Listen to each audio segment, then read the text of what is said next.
Today we're going over how to set up the suspension on your Lectric XP 3.0. Now a lot of people think that the XP 3.0's suspension is complete junk and you might as well not have suspension. I'm going to show you some slow motion videos that are an incredible illustration of how this suspension really does its job and works very well. The Lectric has a front suspension fork. It has two adjustments, preload on the left side and a lockout lever on the right side.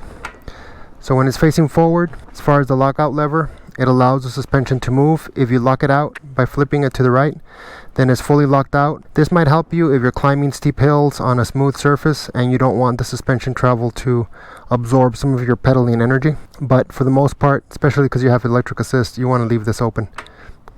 The preload adjuster, by turning it counterclockwise, you make the suspension softer. You take out some of the suspension preload on the spring.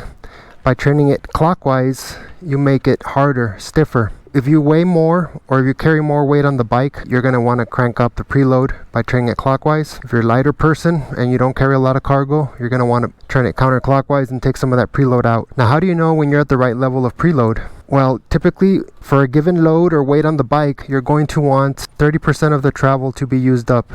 The Lectric XP 3.0 has 2 inches of front suspension travel. 30% of that is about 0.6 inches or about 5/8 of an inch. When I get on the bike and stand on the pedals, that's when I want the suspension to be functioning optimally and absorbing bumps the best, because that's typically how I ride when I'm going over rough surfaces. I'll stand on the pedals. So I'm going to stand on the pedals. With this cable tie, I'll be able to see how far the suspension moves up just with my weight. And I've supported the bike on this bike stand, but you can also move the bike close to a wall and kind of hold yourself up against the wall with one hand while you get on the bike and stand up. Or you can have a friend hold the bike for you while you do the same thing. But this is the easiest way for me to do it today. Cable tie all the way down. Let's see how much it moves up with the current preload I have set when I stand on the bike. And you want to stand on the bike gently so that you're not jumping or bouncing on it. That's kind of the position I would be riding in, going through some aggressive terrain with about this much weight on the handlebars. Now let me get off the bike and see how much it compressed.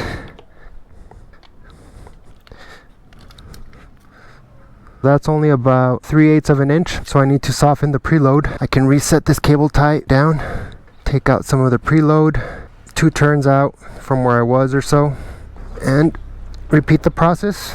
Get back on the bike in the position I'd be riding off-road. Get back off. I definitely felt it compress more. Let's see what it looks like now. Yep, that's exactly 5/8 there, or about 0.6 inches. So that's the right preload setting for how I want to set it up when I'm riding by myself and standing on the pedals.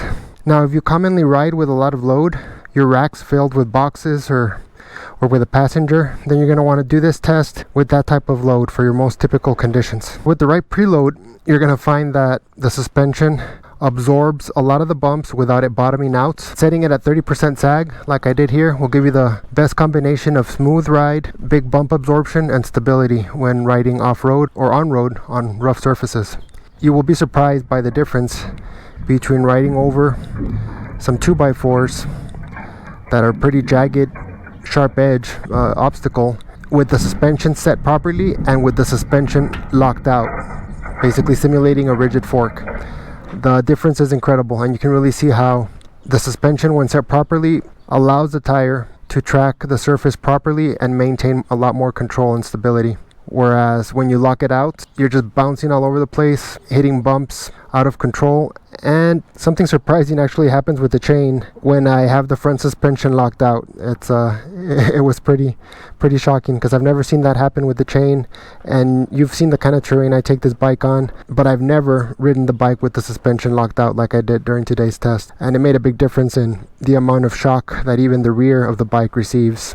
After the no suspension test, I started to put the bike away and I realized the chain had come off. You've seen the kind of stuff I've taken this bike on, and the chain has never come off. And I've always had the front suspension active. So today when I locked it up, went over just a few 2x4s, which is much less severe than some of the rocks I've gone through. Even a couple of 2x4s was impactful enough to take the chain off because of the lack of suspension. To put the chain back on is very simple. You just push down on the derailleur, wrap it around the front chain ring, and you're done. So there you have it. Those are my tips for suspension testing and preload adjustment on the Lectric XP 3.0. I hope this video has been helpful and informative. Remember, it's an easy adjustment. You can always go back to a previous adjustment. There's no risk in trying it out and playing with it. Don't be afraid to experiment till you find out what works for you and for the load that you carry on the bike. Thanks for watching, and hope to see you in the next video.